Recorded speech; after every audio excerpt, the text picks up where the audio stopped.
ആരുടെ പിഴവാണെന്ന് എടുത്തു പറയാതെ വീണ്ടും കപ്പിത്താന്റെ മേലിൽ കൊണ്ടുവന്ന എല്ലാം സമർപ്പിച്ചിട്ടുണ്ട്. CPM-ന്റെ അവലോകന റിപ്പോർട്ടിനെ കുറിച്ചാണ് പറയുന്നത്. പക്ഷെ ഇപ്പോഴും CPM-ന് അല്ലെങ്കിൽ അണികൾക്ക്, CPM-ന്റെ ചോട്ടാ നേതാക്കൾക്കൊക്കെ നിങ്ങളായിരുന്നു കാരണമെന്ന് പിണറായി വിജയന്റെ മുഖത്ത് നോക്കി പറയാൻ എന്താണ് ഇത്ര മടി? ഞാൻ ഓർക്കുന്നത് ഈ കപ്പിത്താൻ എന്ന പ്രയോഗം കൊണ്ടുവരുന്ന എനിക്ക് തോന്നുന്നു വീണ ജോർജ് ആണ്. സാർ, ഞങ്ങൾക്ക് ഇവിടെ ഒരു കപ്പലുണ്ട്, ഈ കപ്പൽ മുങ്ങില്ല സാർ, ഈ കപ്പലിനൊരു കപ്പിത്താനുണ്ട് സാർ എന്ന് നിയമസഭയിൽ മന്ത്രിയാവുന്നതിന് മുമ്പ് 2001 പിണറായി സർക്കാരിന്റെ കാലത്ത് വളരെ വലിയ തോതിൽ കേരളത്തിലെ പ്രളയം, നിപ്പ, കോവിഡ് ഒക്കെ നേരിട്ട കപ്പിത്താനുണ്ട് എന്ന് പറഞ്ഞ യഥാർത്ഥത്തിൽ ഒരു മുഖ്യമന്ത്രി കപ്പിത്താനാണ്. മുഖ്യമന്ത്രി ഡ്രൈവ് ചെയ്യുന്ന ആളാണ്, ഒരു കപ്പലിന്റെ ദിശ നിശ്ചയിക്കുന്നത്. പക്ഷെ കപ്പൽ വലിക്കുന്നത് അയാളല്ല, ബാക്കി കൂടെയുള്ള ആളുകളാണ്. ഇവിടെ സംഭവിച്ചത് CPM-ന് എന്ത് സംഭവിച്ചു എന്നുള്ളത് നമ്മൾ എപ്പോഴും തമാശ പറയാറുണ്ട്. CPM-നെ തോൽപ്പിക്കുന്ന എളുപ്പമാണ്, അവർ തോറ്റു സമ്മതിക്കുന്ന എളുപ്പമല്ല. മനസ്സിലാക്കി. ഇപ്പൊ അവർ തോറ്റു എന്ന് മനസ്സിലാക്കി, 1 മാസം എടുത്തെങ്കിലും. പക്ഷെ എങ്ങനെ തോറ്റു? നമ്മുടെ സന്ദേശ സിനിമയിലെ പോലെ ശങ്കരാടി പറയുന്ന പോലെ എങ്ങനെ തോറ്റു എന്നുള്ളത് ഇപ്പോഴും ഒരുപാട് ലേപനങ്ങൾ പുറത്താദ്യം കാണിച്ചു. വർഗീയ ധ്രുവീകരണം, ഇതൊക്കെ കാണിച്ചു. അപ്പോഴും ഒരുപാട് ചോദ്യം ബാക്കി വന്നു. ഉദാഹരണത്തിന് പയ്യന്നൂരും തളിപ്പറമ്പും ധർമ്മടത്തും കല്യാശ്ശേരിയിലും ഒക്കെ മട്ടന്നൂർ വോട്ട് കുറഞ്ഞത് എങ്ങനെ? വർഗീയ ധ്രുവീകരണം കൊണ്ടൊന്നും പയ്യന്നൂർ വോട്ട് കുറയില്ലല്ലോ, മട്ടന്നൂർ വോട്ട് കുറയില്ലല്ലോ. എന്തുകൊണ്ട് കുറഞ്ഞു? ആ ചോദ്യങ്ങൾ ഇങ്ങനെ നടന്നു.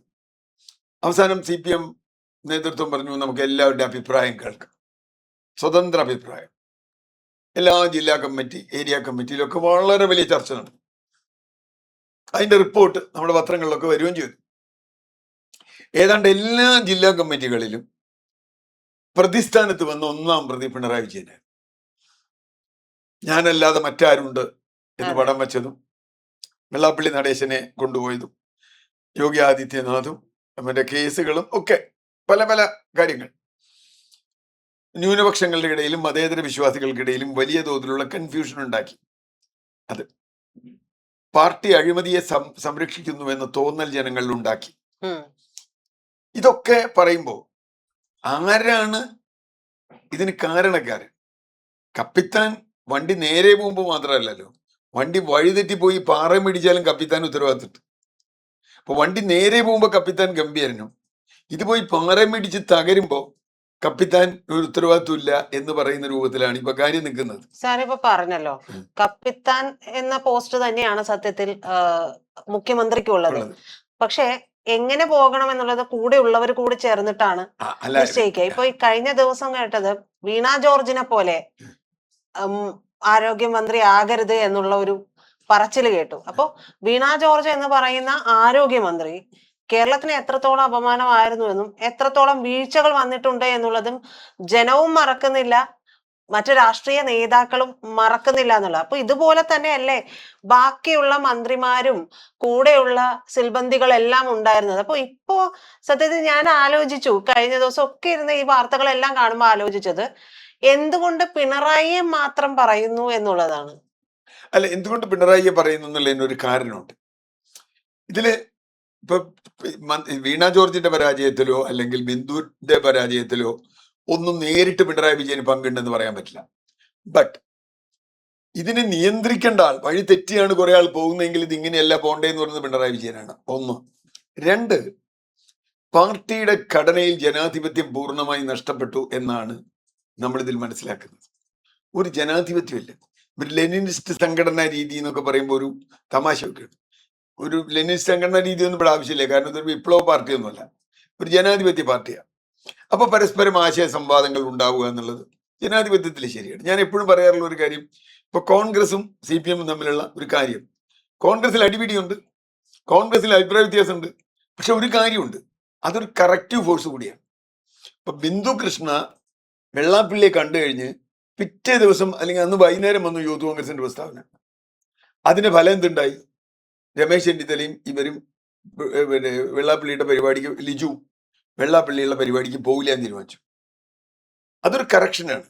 നേരെ മറിച്ച് വെള്ളാപ്പള്ളി ഇല്ലാത്ത എല്ലാവിധ വർഗീയ പരാമർശങ്ങളും നടത്തുകയും മറുവശത്ത് പിണറായി വിജയൻ മഹാനാണ് എന്ന് പറയുകയും ചെയ്യുന്നതോടുകൂടി വെള്ളാപ്പള്ളിക്കെതിരെ ഒരു അക്ഷരം മിണ്ടാൻ പാർട്ടിക്കകത്ത് ഒരാളിലാണ്.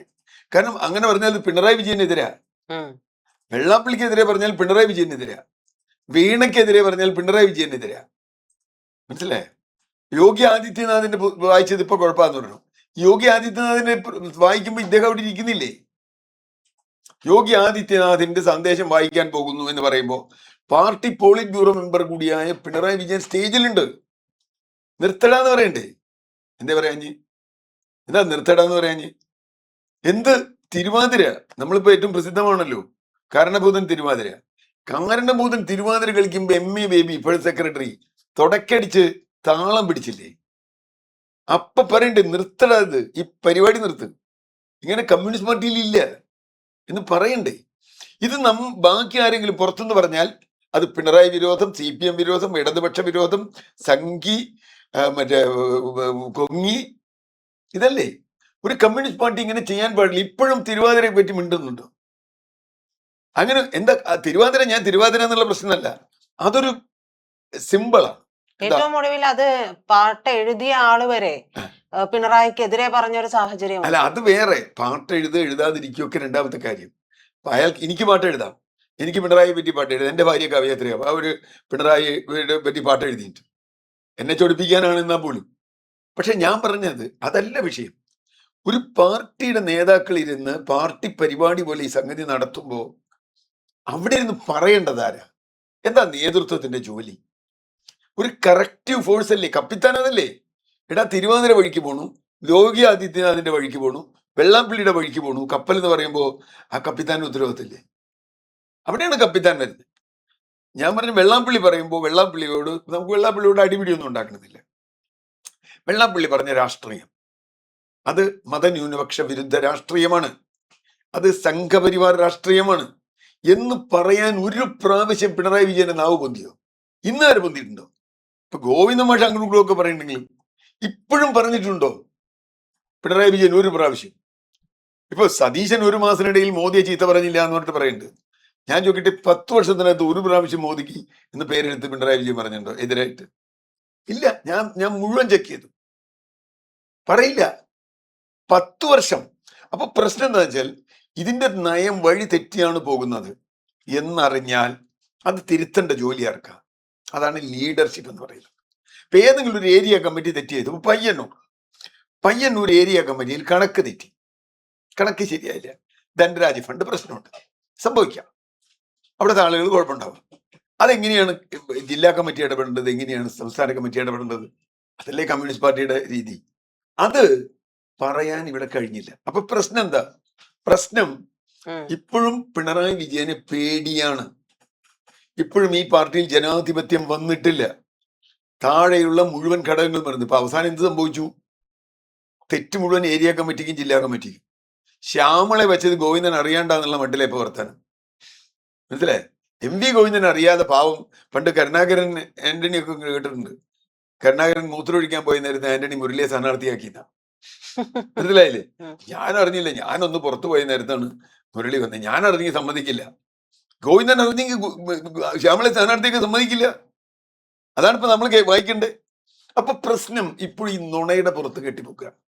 സത്യസന്ധമായി ഈ പാർട്ടി സ്വയം വിമർശനത്തിന് തയ്യാറാണെങ്കിൽ ആദ്യത്തെ വിമർശനം വരേണ്ടത് പിണറായി വിജയന് നേരെയാണ്. കാരണം എല്ലാ അധികാരങ്ങളും, പാർട്ടി അധികാരവും ഭരണാധികാരവും VS ഒക്കെ ഭരിച്ചിരുന്നപ്പോ അങ്ങനെയല്ലല്ലോ. VS ഒക്കെ ഭരിച്ചിരുന്നപ്പോ ഈ പിണറായി പാർട്ടി സെക്രട്ടറി നിലയിലേക്ക് എന്തെല്ലാം പണി ചെയ്തു? ഈ ഗോവിന്ദ മാഷ് അനങ്ങിയോ? മിണ്ടിയോ? പിണറായിയുടെ കാല് തൊട്ട് രാവിലെ വന്ദിച്ചിട്ടില്ലേ ഗോവിന്ദ മാഷ് പോണേ? എന്ത് പിണറായി പറഞ്ഞാലും കേരളയിൽ വേണമെന്ന് പറഞ്ഞാൽ അപ്പത്തിന്റെ കഥ പറയും. എല്ലാത്തിനും ന്യായീകരണം. അതുകൊണ്ട് ഇനിയും പിണറായിയെ ന്യായീകരിക്കാനാണ് പോണെങ്കിൽ ഈ പാർട്ടി രക്ഷപ്പെടാൻ പോകുന്നത്.